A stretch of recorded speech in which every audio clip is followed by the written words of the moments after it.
Brady, welcome back. Thanks for joining us. Hey, thanks so much for having me. Yeah, and I just want to cover again, of course, this wouldn't be possible without Bonzo Finance and support from Saucer Swap as well. Also, I want to say that we're getting into DeFi here. Understand what all your local laws and restrictions are, and this is certainly not financial advice, and check in with your financial advisor before getting started. But with that all out of the way, let's jump into it. Awesome. And tax implications too. We're at the end of tax season for at least in the US. Good point. Good point. I just did my taxes. It was a rough one for me this year. Same. Cool. Well, let's jump into it. So, as always, we start out with DeFi TVL on the network. The latest update on that is we're sitting about 179.62 million in TVL. That's in US dollar terms. When you look at it through the lens of HBAR denominated value, it's actually holding up pretty strong. So, great news on that front. Obviously, we're in the midst of like the middle of the cycle from what I've gathered. So pretty expected, and hopefully everything pans out from like a macroeconomic perspective, and then also from the perspective of just the Hedera ecosystem and DeFi ecosystem in general. Next up is monthly DEX volume. The latest is we're sitting at around 416 million in DEX volume with regards to, majority of that being from Saucer Swap. So closed out all of March with that latest amount. Again, when you look at this through the lens of HBAR denominated, it's actually pretty even in terms of the last like 4 months that we've seen. There was a bit of a spike, around December, November time. But in general, it's actually pretty up and flat. So we're kind of crawling along about, the same place. We're the highest index volume that we've been on the network. So that's great to see. Now, Brady, real quick, before we move on to the next thing, we went from a price of 5 cents up to about 40 cents, and now we're back down to about 17 cents. Would you say it's pretty much flat in general, or do you think that we have seen a spike after that initial spike in November, and we've been kind of holding at that new plateau? It's holding at the new plateau for sure. Okay. Yeah, so it spiked up. It was that spike was definitely higher, but then in terms of HBAR denominated value, flat across. So definitely a plateau that we've seen. So we're still holding strong on that front, which is great. Stablecoin total value locked. So, again, in past DeFi corners, we've talked about the difference between stablecoin liquidity on the network and then stablecoin total value locked. Total value locked is the amount of stablecoin liquidity that's in circulation on Hedera that's actually locked in DeFi protocols like Bonzo Finance and Saucer Swap. Still looking good. We actually are up by about 1 million from the last time that we've done a DeFi corner about 2 weeks ago. So sitting at about 7.845 million in TVL on USDC.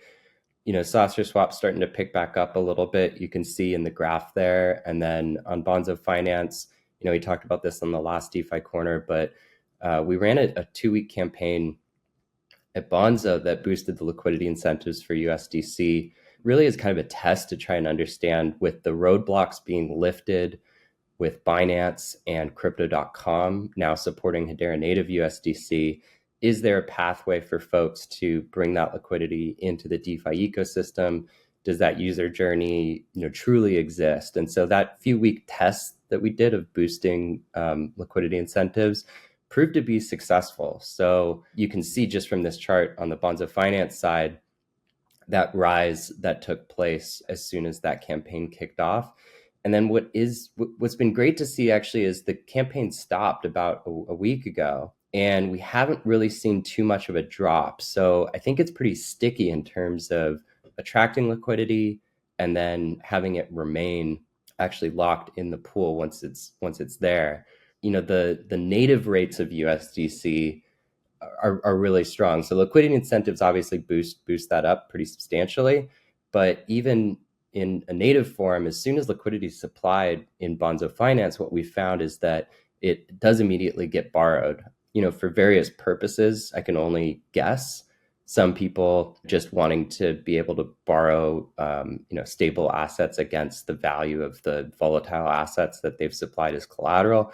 But also, with lending protocols, in many cases, it's about borrowing other assets because there's yield opportunities that exist that I know you'll be talking about some of these later on in the show. but yield opportunities, especially for USDC, such as supplying it after borrowing it into saucer swap, which it looks like that may be taking place.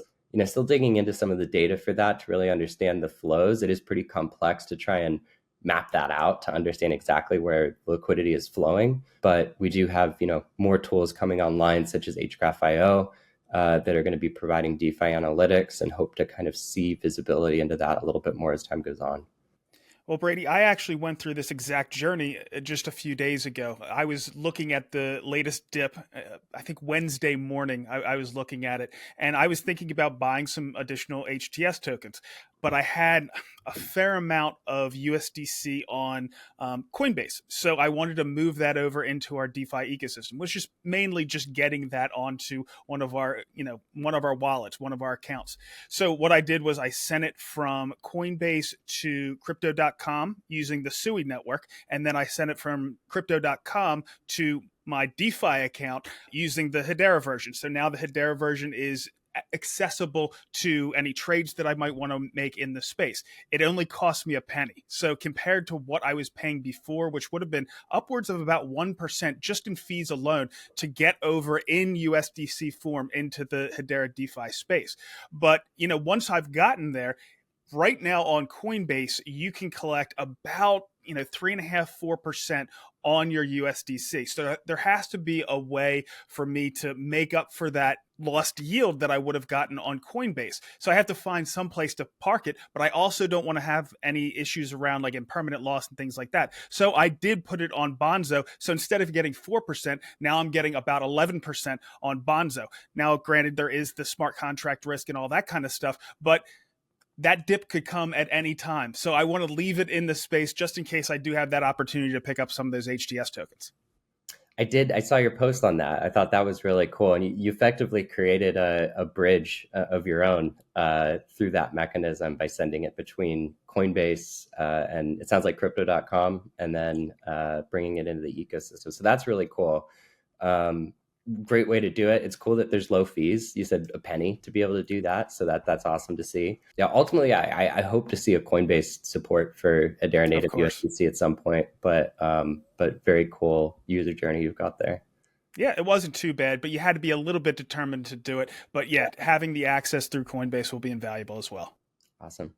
Very cool. And then stablecoin liquidity. So, we've got TVL, as was mentioned, but then there's the amount of actual circulating supply of Hedera native USDC on the network. We reported in the last episode of DeFi Corner, there was a huge jump in Hedera native USDC on the network. It seems like that's holding and wasn't just a blip like the beginning of 2025 that we saw.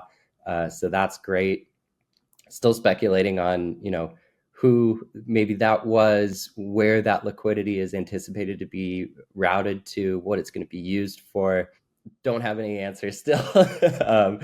But regardless, I think it's a good thing. Obviously, some of it made its way into DeFi, as we've seen and reported on just now, but hopefully we see a little bit more of that too in the coming weeks.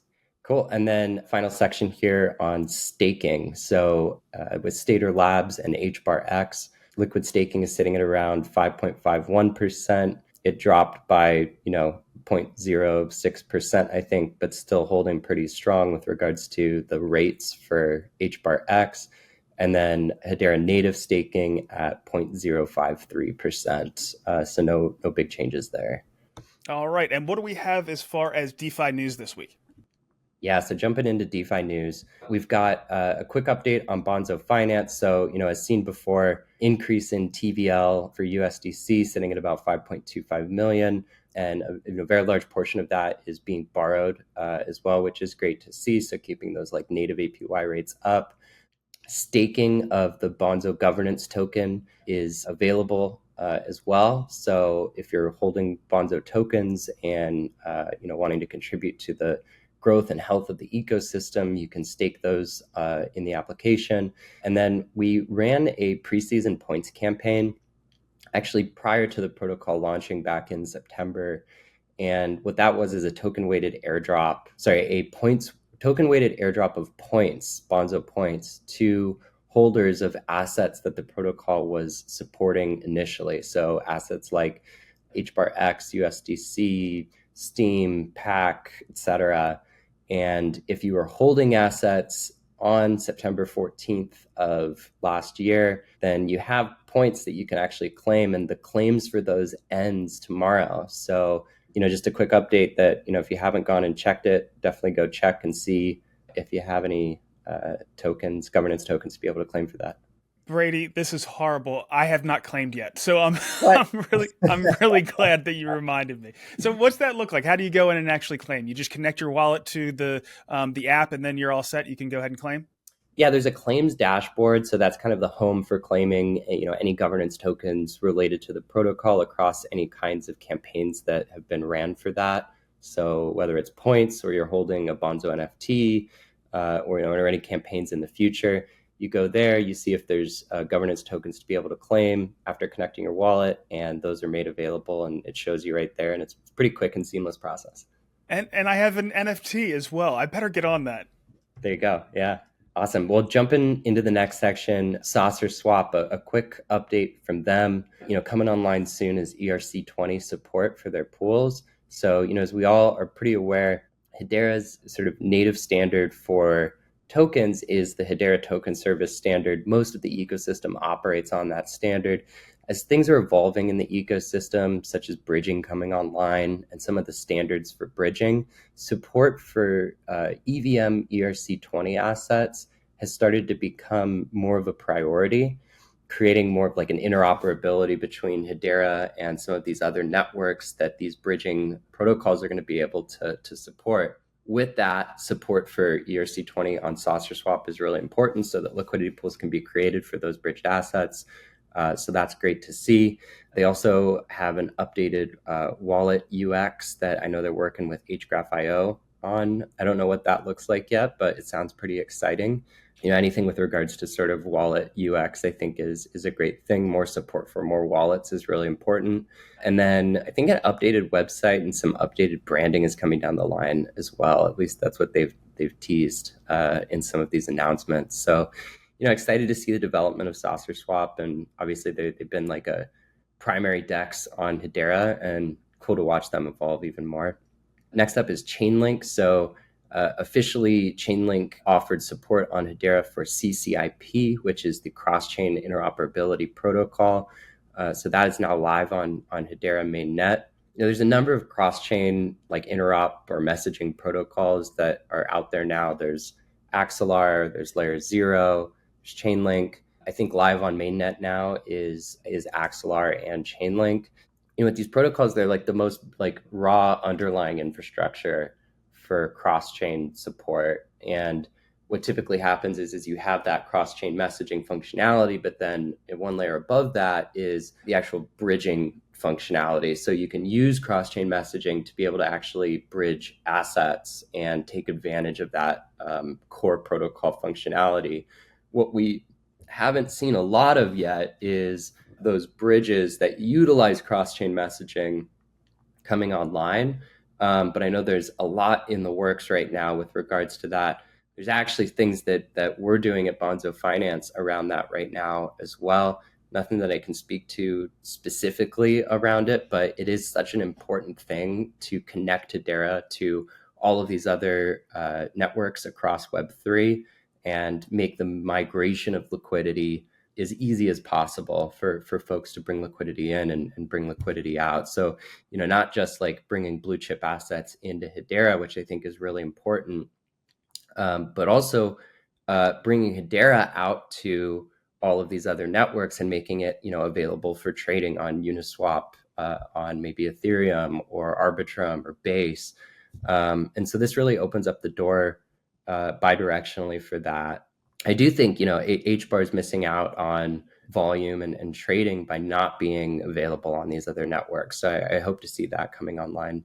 Well, speaking of bridges, I am going to get Ediswap on Monday. It'll be a next week's show, the weekly update, just to go through a demo of how to bridge USDC across directly from another chain over to the Hedera DeFi ecosystem. I know I went through the long way by going through centralized exchanges, but there are more direct ways. The one issue with that is you do have to have enough liquidity to be able to bring over whatever you want to bring over, however much volume you want to bring over. So that's one thing where, you know, the HBAR Foundation might be able to support a team like Ediswap to allow that to make a more seamless process.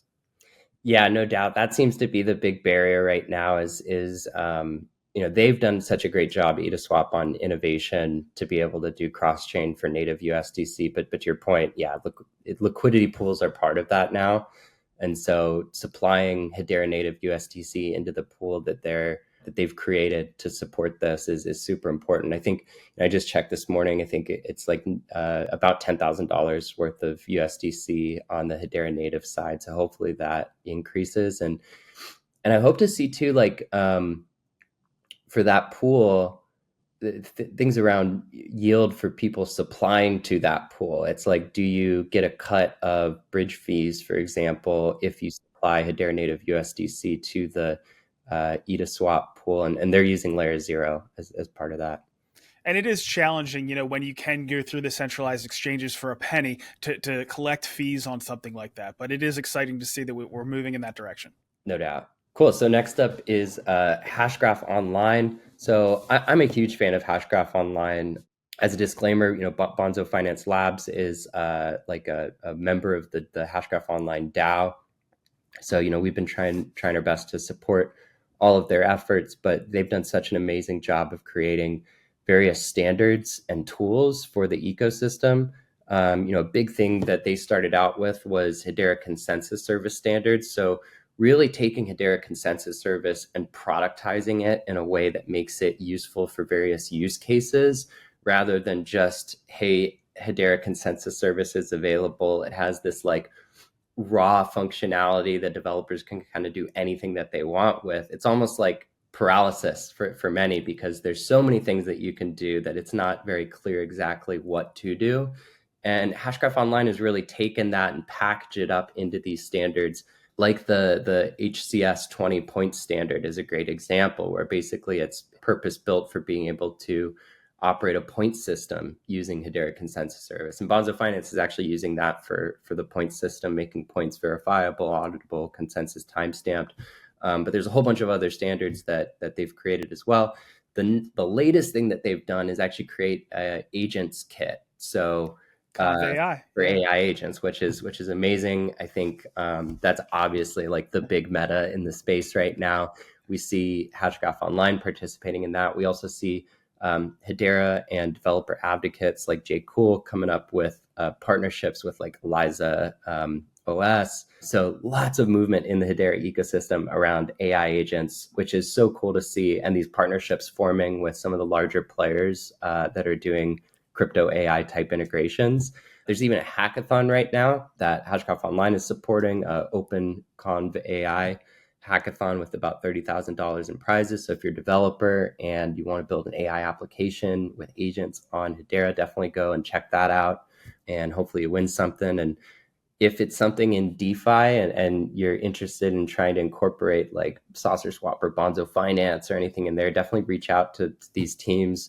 I know at least on our end, we're always happy to help provide support, ideas, you know, anything to help get people started or help inspire them on different things to build with regards to AI agents in DeFi. And if you want to take a little bit deeper dive on ConvAI and everything that's going on in the hackathon, tomorrow I'm going to be posting a video, an interview with Jay Cool, discussing all that stuff in depth. So you can check in back for that. Very cool. Very cool. Very Jay Cool. All right, next up, HBAR Suite. So they're running a campaign right now for spring called a Stake and Burn event, where you can earn up to 8% APR by staking the H Suite token. So that's pretty cool. Unique functionality there, whereby I think tokens that are staked, they end up burning tokens on their side. You know, as a economic tool or mechanism, that's pretty interesting to see with regards to burning tokens. So curious to see, you know, what impact that has with regards to their project, but that's pretty exciting. And then finally, we've got sort of the new addition to DeFi Corner around yield updates. So I'll pass it off to you to go through that. Sure. Let me take a look real quick. So I'm going to start off with the returns for providing liquidity on Saucer Swap in version 1. Just to give a quick explanation of the difference between version 1 and version 2, version 2 is more pointed. So it only allows you to collect fees in a range. We'll say it's USDC and HBAR. If HBAR goes too much up in price, then you'll end up with all USDC and you won't be collecting rewards anymore. And vice versa. If the price of HBAR goes down too much, you'll end up with all HBAR and won't collect rewards. So you'll see a lot higher rates under version 2. All right, so but in version 1, where you get the entire span, right now for HBAR, HBAR X, you're getting 2.7%. HBAR Sauce is getting 27%. HBAR USDC is 58%. So still pretty impressive yields here. And finally, HBAR Pack is at 25%. Now, again, going over to version 2, you're looking at USDC HBAR at 253%. So it's really substantial, but again, you're taking that additional risk. USDC Sauce is at 233%, and the wrapped version of Bitcoin and HBAR is at 125%. And now moving over to Bonzo, where you don't have to worry about impermanent loss. And Brady, you just clarified something for me on Bonzo. I didn't actually realize this, but I'm going to get into the yields here, and I want to explain something. So for HBAR, the yield is the 1.43% that you would get naturally, and then you get an additional almost 5% on top of that. USDC, you get almost 5%, and then 11% on top of that. So you're talking about 15% compared to about 4% that you're getting on something like Coinbase. Karate also has some of those additional incentives. You're getting about 2.5% on there, 2.6% on Steam, and with Pack, you're getting about 1.3%. And I don't have it on my list here, but Grelf is pretty impressive as well at about 9%. And if you want to go and check out these rates yourself, you can go ahead and go to the Bonzo Finance app, and it has all this stuff listed out. All right, Brady, so there's some great opportunities in our DeFi space. Is there anything else you'd like to touch on? Yeah, one thing I know when we always talk, you're incredibly plugged into the Karate Combat ecosystem. That's probably one of my favorite projects that's on the Hedera network. Curious if you've got any updates with regards to Karate Combat. Yeah, from an entertainment standpoint, there's absolutely no doubt it's one of the best ones out there. And yeah, there is some interesting things that are happening. We talked about how they're now taking sponsorship for their prize pools. So this is going to allow it to be sustainable without anything like inflation or things like that. And the next event, which I think is May 2nd in Dubai, that one is already completely covered. There's a sponsor that's going to cover the entire prize pool for that. And we're working on putting together like a consortium of different Hedera builders for the one after that. And it looks like we're pretty much all full on that one as well. So for the next two events, we pretty much got those prize pools covered. But if anybody is interested in highlighting your project or a business that might want to get some exposure, it's a really good deal right now. So if you want to sponsor one of those prize pools, just go ahead and let us know. But that's pretty much all we have. Awesome. I love the mechanics of the sponsorship where it's the purchasing of karate by projects and then being able to use that to pay for sponsorship. I think that's a really cool mechanic without, having to introduce like burning or anything else to support the economics. And I'm actually going to be out in Dubai. I didn't realize they have an event on May 2nd. So I'm visiting my co-founder out there. And so we're definitely going to be in attendance for that if we can snag some tickets. So. That's awesome. We'll try to get you some tickets. I'm sure we can. But yeah, it's cool to see how all that stuff is developing. But Brady, again, that's pretty much all we have. We appreciate you coming on. We appreciate Bonzo Finance allowing us to continue with this show. And of course, Saucer Swap for supporting us as well. Thanks a lot. And we'll see you in a couple weeks. Thanks so much. Appreciate you having us.